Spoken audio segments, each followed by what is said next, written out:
থেকে আমি ছেলে মধ্য ধ্যানে চলে এসেছি মধ্যের পৃথিবীতে।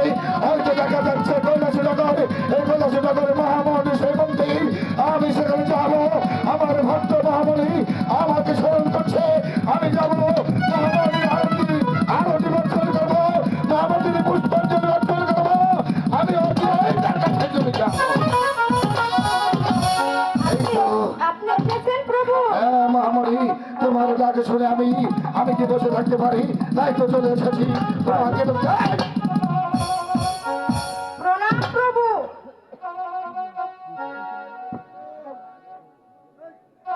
তথাস্ত, আশীর্বাদ করি তুমি দীর্ঘজীবী হও।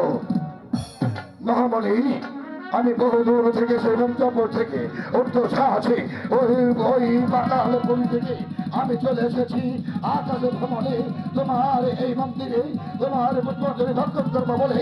তাই তো আজ আমি বড্ড ক্লান্ত, আমি বলি ক্লান্ত। তাই তুমি আমাকে একটা সজ্জার ব্যবস্থা করে দাও, তারপর তোমার আমি সেবা গ্রহণ করবো। ঠিক আছে প্রভু, আমি আপনাকে সঙ্গে বিছিয়ে দিচ্ছি, আপনি বিশ্রাম করুন।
আমার অনেক গল্পের পাশে লেগেছে।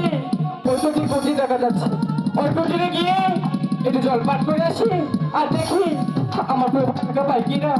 প্রভু, প্রভু আপনি কোথায় প্রভু?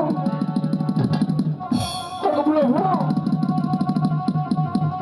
প্রভু না না, আমার প্রভুকে যে কোথাও দেখতে পাচ্ছি না। প্রভু,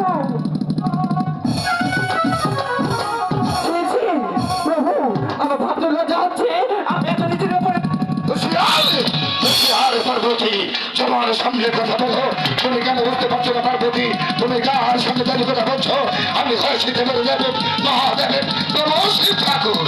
আমি ইচ্ছে করলে তোমাকে অভিশাপে জ্বালিয়ে পুড়িয়ে ধ্বংস করে দিতে পারি। প্রভু আপনি অভিশাপ দিবেন, তার আগে আমি যদি দেখে নাচতাম তবে রাধাকৃষ্ণের বিরত দেখতে পেতাম না। তোমার সামনে কথা বলো। আবারও বলছি, তুমি কি কাকে কি বলতে চাইছো? পার্বতী তুমি কি বুঝতে চাইছো না?